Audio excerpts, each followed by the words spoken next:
Arrange marriage করেছেন ছোট পর্দার জনপ্রিয় দুই শিল্পী তৌসিফ মাহবুব ও নাজনীন নাহার নিহা, তবে বাস্তবে নয়, ঈদের এক নাটকে। অ্যারেঞ্জ ম্যারেজের পর স্বামী স্ত্রী সহ দুই পরিবারের মধ্যে প্রাথমিক যে জটিলতা হয় সেই গল্পটাই নাটকে তুলে ধরেছেন নির্মাতা শিহাব শাহীন। প্রথমবারের মতো টিভি নাটকে জুটি বেঁধেছেন শ্যামল মাওলা ও সাবিনা নূর। ঈদ উপলক্ষে নির্মিত মাকড়সা নামের যে নাটকের নির্মাতা রাকিব রায়হান পিয়াল। সাসপেন্স আর থ্রিলার গল্পের নাটকটির ২১ সেকেন্ডের লুক ফেসবুকে শেয়ার করে অভিনেতা লিখেছেন, কল্পনা নাকি বাস্তব, মায়াজাল নাকি মাকড়সার জাল। পাজি নামের নাটক নিয়ে ঈদে ছোট পর্দায় হাজির হবেন মুশফিক আর ফারহান ও কেয়া পায়েল। এক গ্যাংস্টারের করুণ পরিণতির গল্পে নাটকটি নির্মাণ করেছেন তৌফিকুল ইসলাম।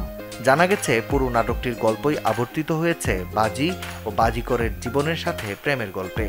এছাড়া মাহমুদ মাহিনের পরিচালনায় শেষটা তুমি নামের আরেক নাটকে দেখা যাবে মুশফিক আর ফারহানকে। নাটকে এই অভিনেতার বিপরীতে দেখা মিলবে অভিনেত্রী অর্চিতা স্পর্শিয়ার। একই ঈদে রুবেল আনুশ পরিচালিত নজর নামের আরেক নাটকে দেখা মিলবে এই অভিনেতার। এই নাটকে মুশফিকের বিপরীতে দেখা যাবে আয়শা খানকে। ঈদে প্রিয় প্রিয়সিনী নাটক নিয়ে ছোট পর্দায় হাজির হবেন আরেক জনপ্রিয় জুটি জোভান তটিনী। নাটকে প্রবাসীর চরিত্রে অভিনয় করেছেন জোভান।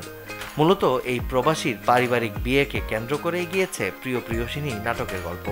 ঈদের এই বিশেষ নাটকটি চিত্রনাট্য ও পরিচালনা করেছেন মাহমুদ মাহিন। কাবিলপুর গ্রামের লাইজু নামের একটি মেয়ের হারিয়ে যাওয়ার ঘটনা নিয়ে নির্মিত হয়েছে ঈদের বিশেষ নাটক লাইজু। একে পরাগের পরিচালনায় নাটকটির প্রধান দুটি চরিত্রে অভিনয় করেছেন মুশফিক আর ফারহান ও শরাফ আহমেদ জীবন। হাস্যরসের পাশাপাশি প্রেমের গল্প উঠে এসেছে লাইজু নাটকে। ফায়ার ফাইটার ও আজান নামের দুই নাটকে জুটি হয়ে ঈদে ছোট পর্দায় হাজির হবেন ইরফান সাজ্জাদ ও ফারিন খান। জুবাইর ইবনে বকরের পরিচালনায় ফায়ার ফাইটার নাটকে একজন ফায়ার সার্ভিস কর্মীর চরিত্রে অভিনয় করেছেন ইরফান সাজ্জাদ। পুলক অনিলের চিত্রনাট্য ও পরিচালনায় আজান নাটকের গল্প আবর্তিত হয়েছে প্রেম, ভালোবাসা আর সম্পর্কের গল্পে। দূষিত এ শহরে নামের ঈদের একটি নাটকে অভিনয় করেছেন সাবিলা নূর। আহমেদ তাওকিরের গল্পে নাটকটি নির্মাণ করেছেন অনন্য ইমন। একই রচয়িতার গল্পে ঈদে নির্মাতা তপু খান বানিয়েছেন নাটক রঙিন চশমায় বাবা। মাকসুদুল হকিমু, চ্যানেল 24।